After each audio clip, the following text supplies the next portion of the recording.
देखो आज पढ़ाएंगे आगत स्वर। हिंदी वर्णमाला में एक स्वर होता है आगत स्वर। आगत स्वर।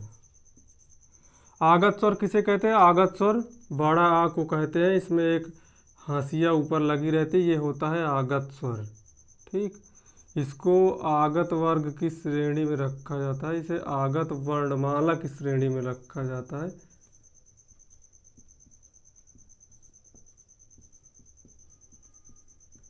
वर्णमाला में एक स्वर होता है आगत स्वर। आगत स्वर की पहचान है, ये बड़ा आ रहता है, इसमें एक ये हाशियाकार लगा रहता है, ये होता है आगत स्वर। ये जो बड़ा आ होता है ये फारसी भाषा का शब्द है। ये बड़ा आ ये है, ये फारसी भाषा का शब्द है। जैसे पेपर में पूछ लेता है आगत स्वर किस भाषा का शब्द है, तो ये फारसी भाषा का शब्द है। ठीक, आगत स्वर में इसका प्रयोग अंग्रेजी में भी होता है। जैसे अंग्रेजी में इसका प्रयोग अंग्रेजी में जैसे ऑफिस लिखना है तो बड़ा आ के ऊपर ये हाशिया लगा रहता है, ऑफिस जहाँ लिखा रहता है। ऑफिस में ये छोटा बड़ा आ हो जाता है, ये लिख गया ऑफिस। ऑफिस में ये हो गया आगत स्वर। एक होता है ऑफिसर। ऑफिसर, ऑफिसर में भी ये आगत स्वर होता है। तो ये आगत स्वर बड़ा आ होता है, इसमें एक हाशियाकार लगा रहता है, ये होता है आगत स्वर। आगत वर्णमाला में आता है ये। इसको आप जो आ होता है ये फारसी भाषा का शब्द है। अंग्रेजी में इसका जैसे प्रयोग हो गया, एक ऑफिस में आता है, एक ऑफिसर में आता है। क्या रहता है हाशियाकार, यही आगत स्वर है। ठीक, अब जैसे कंठ, तालु, अमूर्धा ऐसे स्वरों का उच्चारण होता है।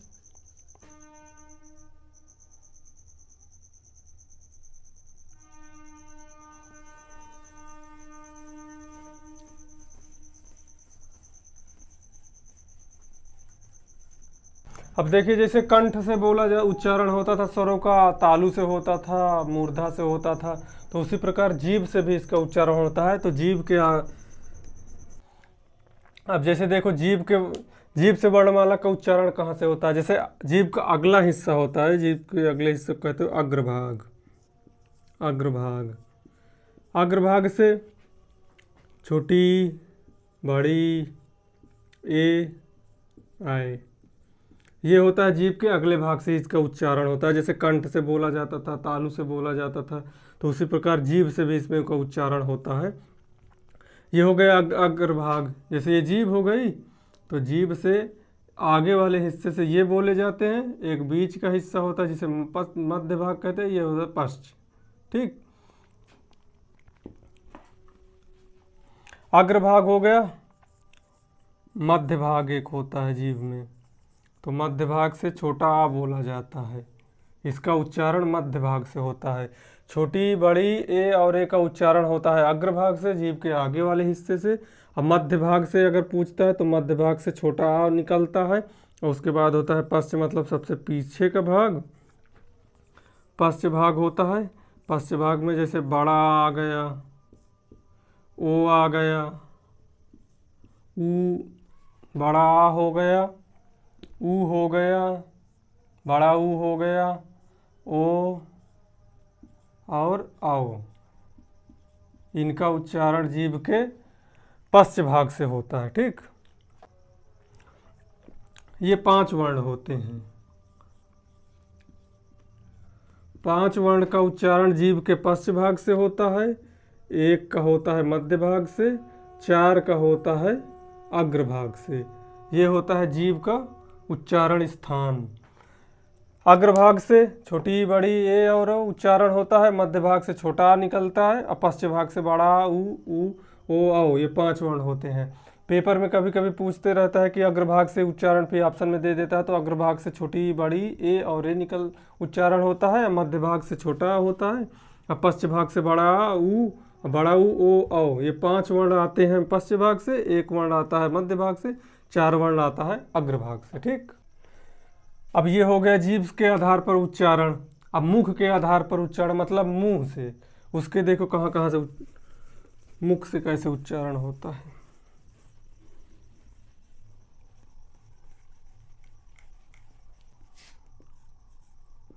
अब हो गया मुख के आधार पर, मुख के आधार पर स्वरों का वर्गीकरण।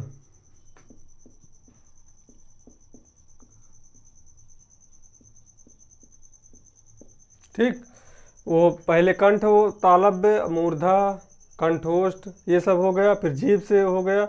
अब आ गया मुख से। मुख से कौन कौन से मतलब वर्ण का उच्चारण होता है, छोटा बड़ा। संवृत्त स्वर, संवृत्त स्वर पहला हो गया संवृत्त स्वर। इसमें क्या होता है कि इसमें मुख कम खुलता है, इसमें मुख कम खुलता है, मुख कम खुलता है। जैसे जैसे छोटी, बड़ी, छोटा ऊ, बड़ा ऊ। ठीक, संवृत्त स्वर, इसमें मुख कम खुलता है, इसमें उच्चारण वर्ण है छोटी, बड़ी, छोटा ऊ, बड़ा ऊ। इन चारों का उच्चारण करने में मुख को ज़्यादा नहीं खोलना पड़ता, इसलिए इसको कहते हैं संवृत्त स्वर। इसमें मुख कम खुलता है, ये चार होते हैं। ठीक, अब हो गया दूसरा दूसरा हो गया अर्ध संवृत्त, अर्ध संवृत्त स्वर, संवृत्त स्वर। इसमें क्या होता है, इससे थोड़ा ज़्यादा मुख खुलता है, इसमें थोड़ा ज़्यादा मुख खुलता है। इस तरह लिख लो, थोड़ा ज़्यादा मुख खुलता है, इससे थोड़ा इसमें ज़्यादा मुख, थोड़ा ज़्यादा मुख खुलता है, मुख खुलता है। अब जैसे कम मुख खुलता था तो छोटी, बड़ी, छोटा ऊ, बड़ा ऊ हो गया। अब इसमें कौन कौन वर्ण आते हैं, इसमें ज़्यादा, थोड़ा ज़्यादा मुख, इसमें थोड़ा ज़्यादा मुख, तो इसमें आते हैं ए, ओ, ये दो वर्ण आते हैं। इसमें थोड़ा, इनसे थोड़ा ज़्यादा मुख खुलता है इसको बोलने में। अर्ध संवृत्त स्वर में थोड़ा ज़्यादा मुख खुलता है, इसके तुलना में इसमें ज़्यादा मुख खुलता है। इसमें केवल दो वर्ण आते हैं, ए और ओ, इसमें आते हैं दो वर्ण। ठीक, दिखाई दे रहा है। अब एक होता है विव्रत स्वर, तीसरा होता है विव्रत स्वर,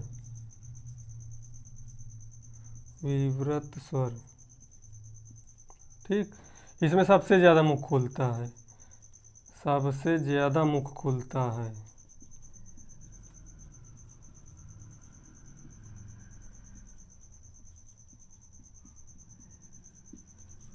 इसका एग्जाम्पल है बड़ा आ। ठीक, इसमें एक वर्ण आता है। संवृत्त स्वर होता है, इसमें मुख कम खुलता है, ये छोटी, बड़ी, छोटा ऊ, बड़ा ऊ, ये चार वर्ण आते हैं इसमें। अर्ध संवृत्त स्वर में इसके मुकाबले में इसमें थोड़ा ज़्यादा मुख खुलता है, उच्चारण करने में, बोलने में, ए और ओ, इसको बोलने में इससे थोड़ा ज़्यादा मुख खुलता है। और विव्रत स्वर जो होता है, इसमें सबसे ज़्यादा उच्चारण करने में मुख खुलता है। जैसे बड़ा आ, बड़ा आ बोलने में सबसे ज़्यादा मुख खुलता है, इसलिए ये होता है विव्रत स्वर, बड़ा आ। ठीक, इसमें इसके उच्चारण करने में कम मुख खुलता है, इसमें उससे ज़्यादा खुलता है, इसमें सबसे ज़्यादा मुख खुलता है उच्चारण करने में, वर्णमाला में। ठीक है, चौथा हो गया अर्धविव्रत स्वर। अर्धविव्रत स्वर में इन दोनों को मिला के जो समय निकलता है वो अर्धविव्रत स्वर में निकलता है। जैसे इसको बोलने में ज़्यादा मुख खुलता है, इसको बोलने में थोड़ा कम मुख खुलता है, तो इन दोनों में, इसमें कम, इसमें ज़्यादा, इन दोनों के बीच का जो समय रहता है वो अर्धविव्रत स्वर में रहता है। ना इसमें ज़्यादा समय लगता है, ना बहुत कम ही लगता है, तो इन दोनों के बीच का इसमें समय लगता है। इसमें छोटा आ आता है, ए आता है, औ आता है, और बड़ा आ, ये आगत वाला आ आता है। ठीक, ये इसमें चार होते हैं। अब एक बार फिर से देख लो, देखो संवृत्त स्वर, इसमें मुख कम खुलता है, छोटी, बड़ी, छोटा ऊ, बड़ा ऊ, पेपर में आ जाए। ये संवृत्त स्वर जिसमें मुख कम खुलता है, तो ये चार होते हैं, इनकी ये हो गई वर्णमाला। फिर होता है अर्धसंवृत्त स्वर, इससे थोड़ा, इसमें ज़्यादा बोलने में मुख खुलता है, इसमें थोड़ा ज़्यादा मुख खुलता है, ये दो होते हैं, ए और ओ। ठीक, फिर होता है विव्रत स्वर, इसमें सबसे ज़्यादा मुख खुलता है, तो बोलने में बड़ा, बड़ा बोलने में सबसे ज़्यादा मुख खुलता है। फिर होता है अर्धविव्रत स्वर। अर्धविव्रत स्वर का मतलब इसमें और इसमें दोनों का मिला के इसमें होता है, ना इसमें ज़्यादा बोलने में समय लगता है, ना बहुत कम ही लगता है, दोनों के बीच का समय लगता है, तो ये होता है अर्धविव्रत स्वर। इसमें चार वर्ण आते हैं, छोटा आ, ए, औ और आगत वाला आ, ये हो गए चार। ठीक, इन चारों को याद कर लें, ये पेपर ऊपर में पूछता रहता है। अर्धविव्रत, विव्रत, ठीक, कंप्लीट।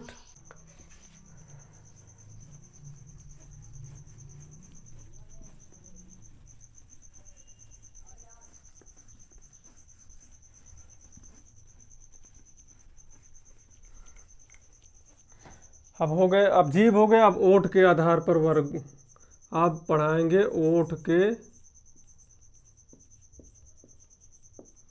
ओठ के आधार पर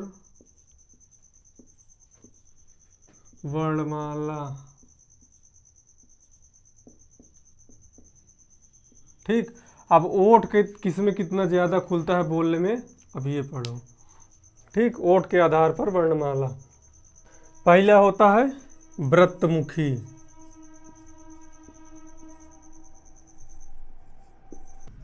व्रतमुखी का मतलब मुंह से बोलने में, मुंह कितना गोल मतलब गोल गोल कितना मतलब होता है बोलने में। जैसे ऊ बोला, ऊ में ज़्यादा मुंह गोल होता है, ओ बोला उसमें मुंह गोल होता है। तो इसके लिए ओठ के आधार पर तो इसमें 4 वर्ण आते हैं इसमें। जैसे छोटा ऊ हो गया, बड़ा ऊ हो गया, ओ हो गया और आओ हो गया, ठीक। इनको बोलने में ओठ गोल, मतलब ओठ को गोल होना पड़ता है। बोलने में ओठ गोलाकार हो जाता है। जैसे ऊ बोलो तो ऊ बोलने के लिए, जैसे ऊ बोलना है तो ऊ बोलो तो ओठ गोलाकार हो जाता है। तो इसमें लिखा जाता है ओठ गोलाकार होते हैं। ओठ ज़्यादा गोलाकार होता है, ज़्यादा गोलाकार होता है।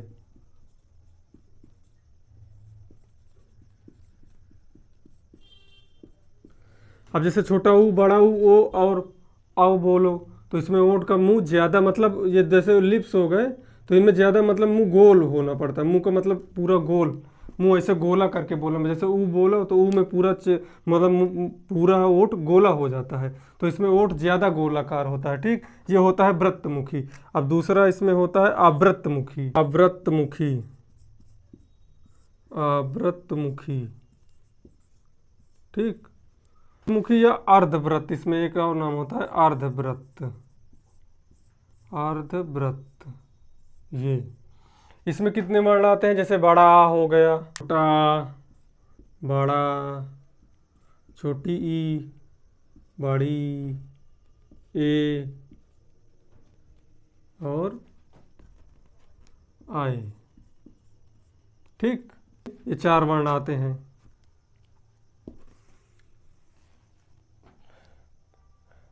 पहला हो गया व्रतमुखी, दूसरा हो गया अव्रतमुखी या अर्धव्रतमुखी। मतलब इसके 2 नाम है, चाहे अर्धव्रत कहो चाहे अव्रत कहो या अर्धव्रत।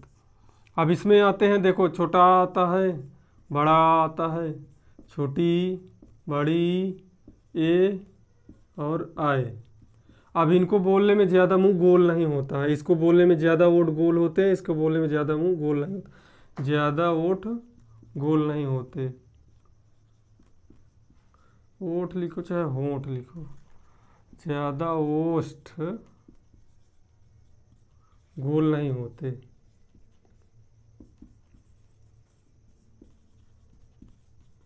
ठीक। अब जैसे इनको बोला जाए, इनका उच्चारण किया जाए, छोटा, बड़ा, छोटी, बड़ी, ए, आए। अब इनको बोलने में ज़्यादा ओंठ गोला नहीं होता। अब इनको बोलने में ऊ बोलोगे तो ऊ में हुक्का जैसे इनका मुँह हो जाता है। तो यह होता है ओठ ज़्यादा गोलाकार होता है। ऊ बोलो, बड़ा ऊ, ओ, आओ, इसे बोले में मुँह हुक्का जैसे बन जाता है, पूरा गोल हो जाता है। तो ये होता है व्रतमुखी। व्रतमुखी का मतलब व्रत ऐसे बनता है ये, तो बोलने में जो होंठ व्रत के जैसा बन जाए तो उसे कहते हैं व्रतमुखी। तो ये होता है व्रतमुखी, इसलिए इसका नाम पड़ा है व्रतमुखी, कि बोलने में मुंह एकदम व्रत जैसा गोल हो जाता है ओठ। तो ये होता है व्रतमुखी, ठीक। इसमें 4 वर्ण आते हैं, छोटा ऊ, बड़ा ऊ, ओ और आओ आता है। और यह होता है अर्धव्रतमुखी, अर्धव्रत, अव्रतमुखी या अर्धव्रत या अर्धव्रत, ठीक। अब इसमें ज़्यादा ओठ गोल नहीं हो। छोटा आ बोले में कोई गोले नहीं है। छोटा आ, बड़ा, ई, ऊ, ई, बड़ी, ए, आए, इसमें ज़्यादा गोल नहीं होता है। तो ये होता है अव्रतमुखी, ठीक है। ये पूरा हो गया। अब कल बताएंगे व्यंजन, ठीक, ज़्यादा गोल नहीं होता।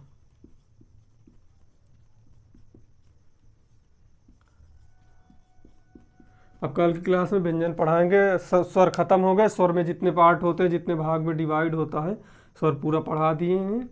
जीभ के आधार पर, मुख के आधार पर, और एक कंठ, तालु, ये सब हो गया है। ठीक है, अब नेक्स्ट क्लास कल होगी।